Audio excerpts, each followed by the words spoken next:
Hello friends, আমি Suchismita Suchi's family ব্লগে আপনাদের সবাইকে স্বাগতম। আশা করি তোমরা সবাই খুব ভালো আছো। তো চলে এসেছি নতুন একটি ব্লগ নিয়ে। তো আজ হচ্ছে চিংড়ি মাছের মালাইকারি। তো গেলাম বাপের বাড়ি, হঠাৎ করে দাদা বললো যে একটু চিংড়ি মাছের মালাইকারি কর, খাবো। দেন তার জন্য তোমাদের সাথেও একটু শেয়ার করে নিলাম। প্রথমে কড়াইয়ে তেলটা দিয়ে, মাছটা তো কেটে ধুয়ে মা ম্যারিনেট করে দিয়েছিল, আর আমি এদিকে কড়াইয়ে তেলটা গরম করতে দিয়ে চিংড়ি মাছগুলোকে একে একে ভেজে নিলাম। তো খুব বেশি ভাজবো না, সামান্য একটু ভেজে নিয়ে উল্টে পাল্টে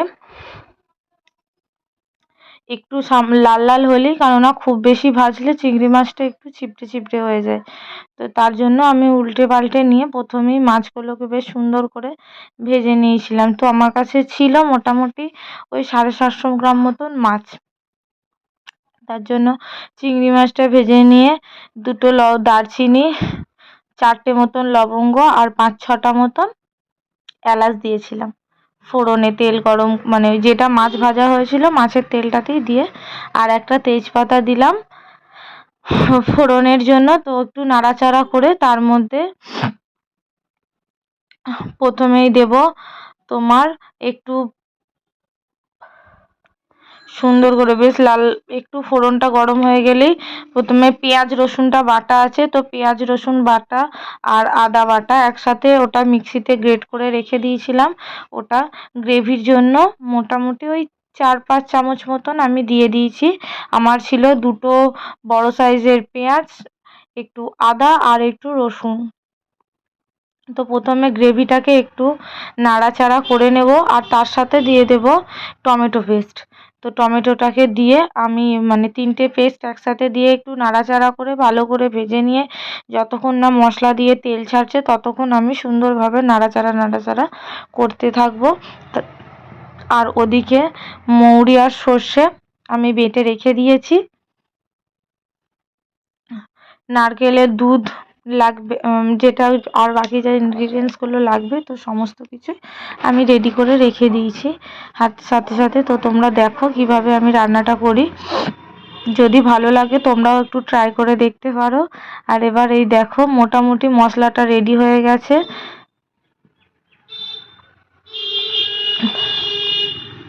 মশলা দিয়ে যেহেতু তেল ছাড়তে শুরু করে দিয়েছে, তো আমি এবার একটুখানি সামান্য একটু পরিমাণ নুন, যতটা তোমাদের মানে যে যেমন নুন খাও কম বেশি, তো পরিমাণ মতন নুন, আর একটু সামান্য কাশ্মীরি লঙ্কার গুঁড়ো, আর দেব পরিমাণ মতন একটু হলুদ।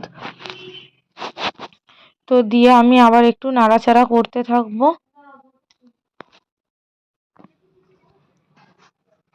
তো মোটামুটি এদিকে মশলাটা প্রায় রেডি হয়ে এসেছে। তো আমি এবার এখানে সর্ষে আর মৌরি বাটাটা, তার সাথে কাঁচা লঙ্কা 3টে একসাথে দিয়ে বাটা আছে, ওটা একটু সামান্য জল দিয়ে গুলে নিয়ে তো এবার মিশিয়ে দেব মশলার সাথে। তো এটা দেওয়ার পরও আবার কিছুটা কষিয়ে নিতে হবে।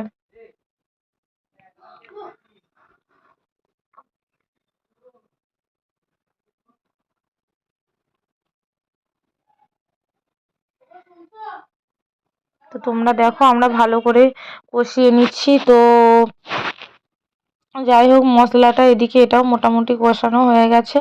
তো আমি এখানে নারকেলের দুধ আর এমনি দুধ, গরুর দুধ কিছুটা, মানে গরুর দুধ বলতে লিকুইড দুধ কিছুটা নিয়ে একসাথে মিশিয়ে দিলাম, আর সামান্য একটু জল দিয়ে দিলাম, মানে বাটিতে যেটুকুনি লেগেছিল।